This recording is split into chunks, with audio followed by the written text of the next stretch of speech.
My name is James, and this is OverCreek. Do you remember Saturday cartoons?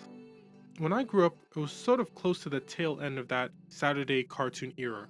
I would watch to see Sonic X, TMNT, Future Shock, Chaotix, but for the most part, I never felt too attached to that Saturday cartoon tradition because every day of the week, I had the holy trinity of children's entertainment.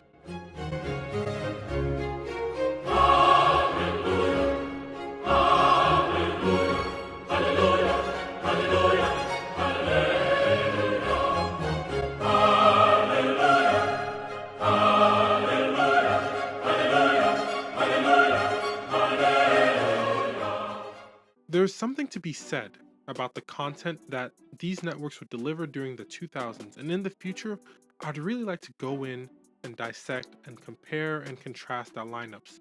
But today, I want to focus on one product of that orange-haired, slime-covered bastard of Viacom.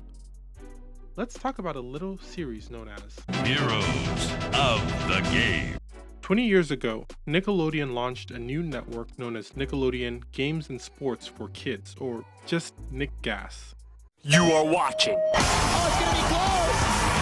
Nick Gas. Personally, I don't remember Nick Gas because when I was doing the research for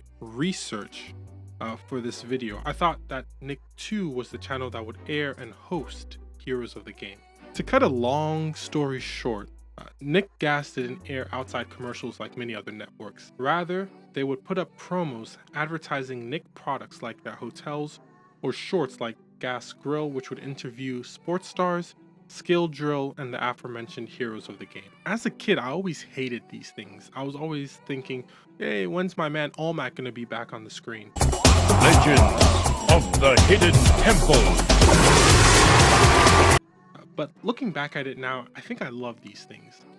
The formula behind Heroes of the Game was simple. A kid or a teen playing some kind of game, usually not a sport, in their backyard, as they make some accomplishment to become Heroes of the Game. Watching this now, I'm realizing how tongue-in-cheek this whole thing was.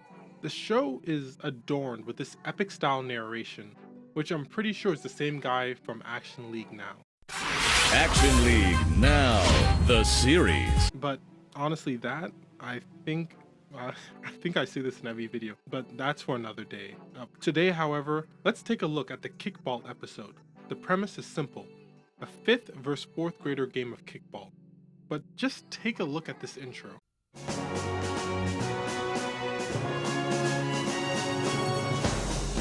It was a rivalry for the ages.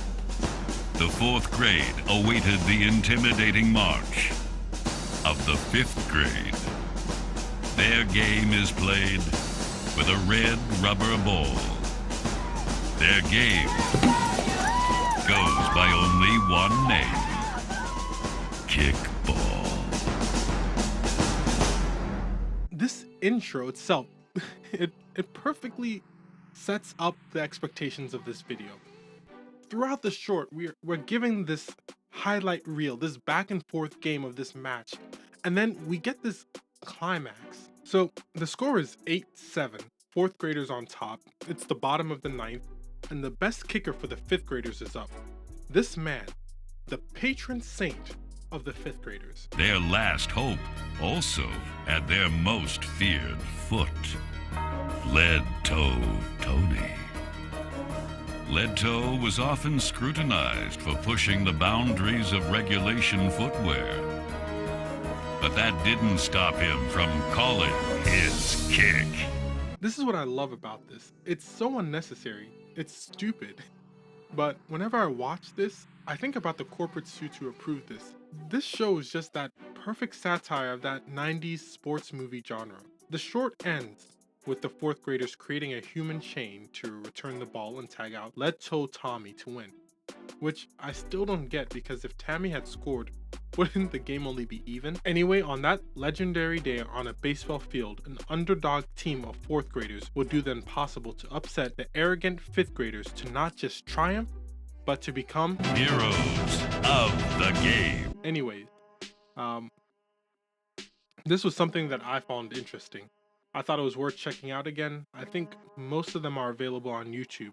And the only one I couldn't find was my favorite as a kid, the one with the guy playing slaps. And so if anyone does find it, please send it my way. Also, thank you for watching. I hope the rest of your day is more productive than mine, and I send you my best wishes.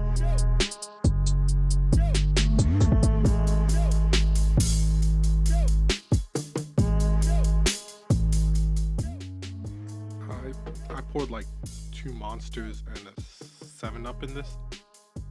That's not good for my health.